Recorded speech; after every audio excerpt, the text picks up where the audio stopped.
Welcome back to another track review here at Toronto Motorsports Park, where today I get to drive one of my dream cars.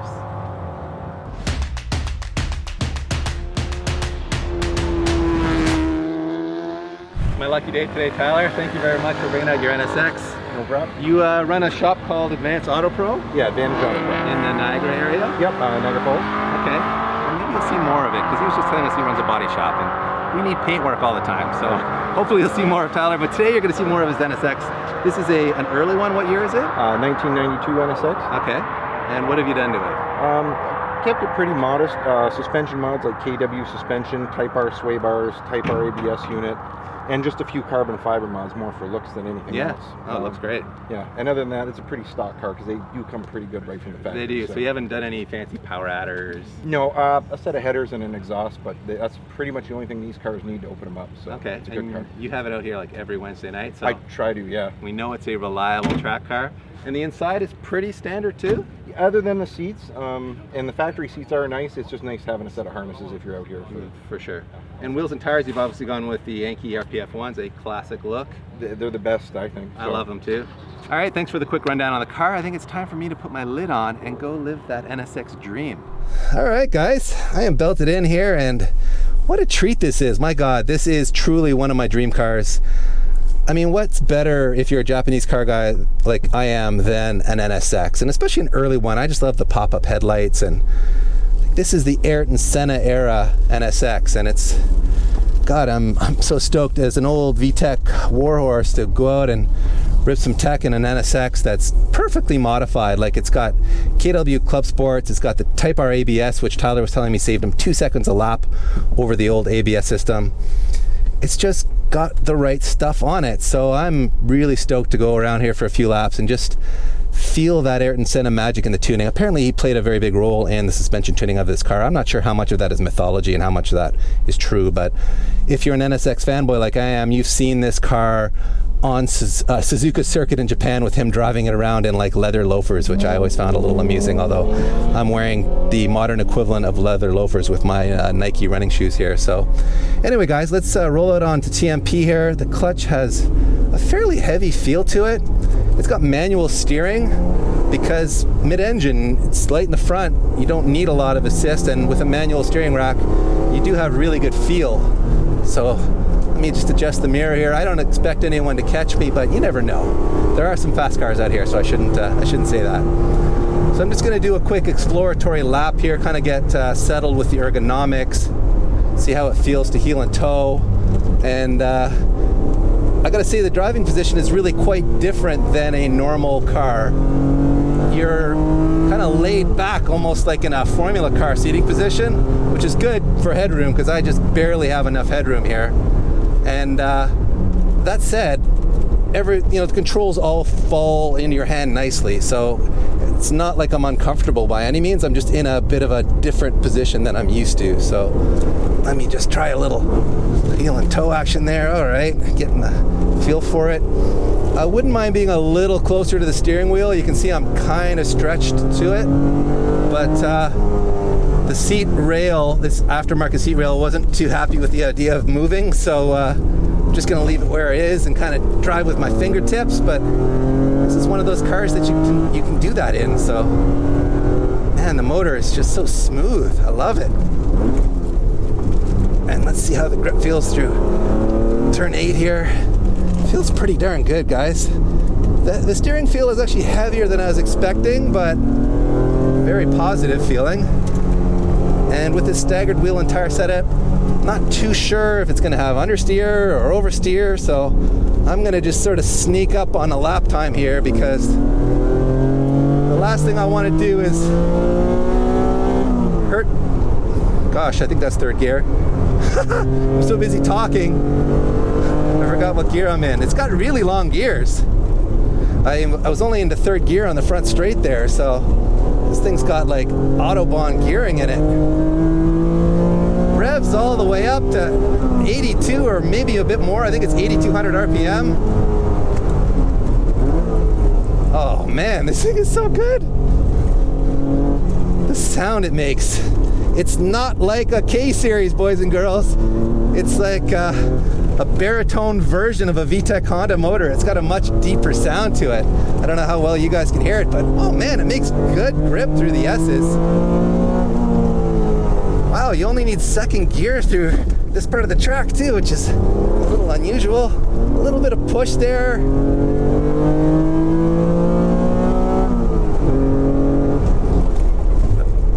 Let's see if I get the ABS kicking on there a little bit. What a machine. This thing is so much fun. It's got that really pure sports car feel to it. Wow. I'm so impressed. This thing is, I don't know how old. 30? Is it 30 years old? I can't do the math right now because I'm having too much fun, but it doesn't feel like a 30-year-old car. It feels so capable. Into turn one. Oh man, this thing is on rails. And it's only on a good quality street tire. I mean, it's making so much grip despite the fact that it's really not on a high grip tire by any means. The brakes are fantastic. Down into turn three here. Let's see what happens if I get a little aggressive with the throttle. A little tire spin there, but no, not really stepping the rear end out. It's got good front bite considering it's only, I think, a 215 in the front. The brakes are really strong. Wow. A little push on for that new pavement there. Don't know if I need to avoid that.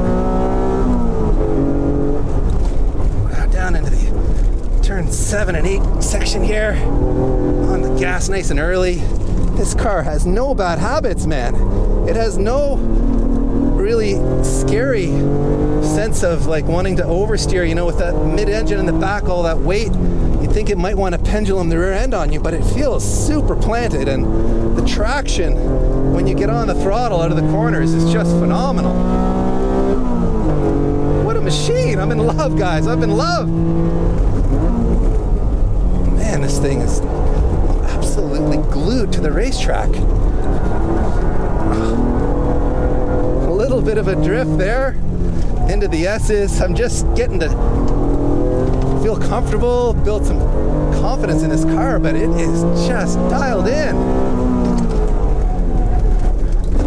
Man, these Club Sports work exceptionally well on this car around this track. Gotta say, the handling balance is perfect.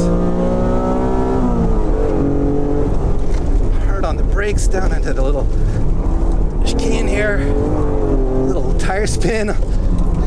It is just dialed in, man. I love everything about this car, guys. I need one of these in my life very, very badly. A little drift onto the front straight. Are you kidding me? Come on. What a machine.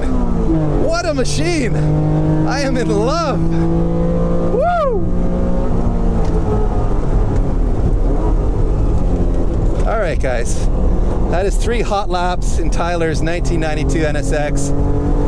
I'm not going to spoil the surprise on the lap time, but it exceeded my expectations in terms of speed, and wow.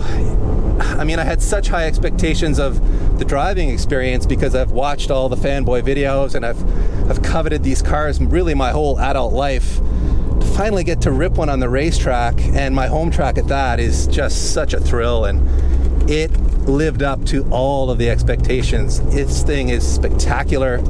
I can't tell you what a stock one drives like, but I don't care, because if I had one, I would do exactly what Tyler's done with this car. Is, you know, a quality set of coilovers, good tires, good brakes, and just maybe an exhaust for a little bit of noise. But the race seats are obviously a nice addition if you're going to do a lot of track duty. The harnesses did their job, but wow, this thing is just perfection. Tyler, you're my new favorite person in the world, and NSX, you are my new favorite car in the world. Wow. All right, Peter, I hope you're only shooting me from the waist up right now because I'm a little excited. That was a very satisfying 3 laps. And the lap times were pretty darn good. I started out at a 126, then I went to a 122, and then I got down to a 120.9, which is not half bad for a stock powered NSX. I thought this would be like a 21 or 22 car based on the fact that stock versus stock, these are basically as fast as an S2000, and a stock S2000 does like a 125 here, so This car exceeded my lap time expectations, and that was just in 3 laps. I was just getting to know her, and then my excitement maybe got a little too much. Then I just had to shut it down. But with another 3 laps in it, this is easily a 119 car, which is the fastest our Badass 2000 ever went. And that car had a lot of development time into it, so this car has a huge amount of potential. And more importantly, it is just, honestly, probably the most engaging car I've ever driven. I mean, I've driven some really great cars.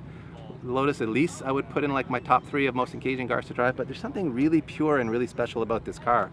I don't know if it's the combination of that sweet motor behind you making those great like baritone VTEC noises, along with like the manual steering, and even though it's manual and it's a little heavier than you think, you can still drive it with your fingertips. It's just a pure sports car in the best sense of the word. There is traction control, 1 button to turn it off. And the upgraded Type R ABS that Tyler put on here was phenomenal. I was using all of the brakes and it stops incredibly well. And these Falcons were blowing my mind with how much grip they were making, probably because the whole chassis is just set up so well. In fact, Tyler was telling me that these KW Club Sports were developed on KW's 4-post shaker rig with the Type R version of this car as their target. They wanted to beat that lap time.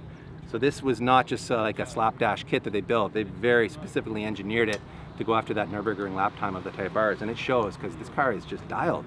It has like a hair of understeer if you overcook it on the entry, and you can get a little bit of oversteer if you're too aggressive with the throttle, but it's all so controllable. It's just an utter joy to drive. In fact, it's such a joy to drive. We need one of these, people, so do us a favor, go on the internet, look in your local buy-sell magazine, and shoot us a message if you find what you would consider to be the most affordable NSX in the world, because let's face it, we're in the most affordable car business here. So let us know if you come across a great deal, even if it's got a little bit of crash damage, or if it's got a bit of a sketchy ownership. We're not that picky. We want an NSX. We want one affordably, so let us know if you can find one. Thanks again to Tyler for letting us take his NSX for a drive. What a great experience. I'm still a little pumped with adrenaline here, but I will sign out now and say thank you very much for watching, everyone, and we will have more exciting track reviews like this one for you very soon. You can put your ZZ Top in there. Can you close that for me? I'm belted in here. Thank you. All right, guys.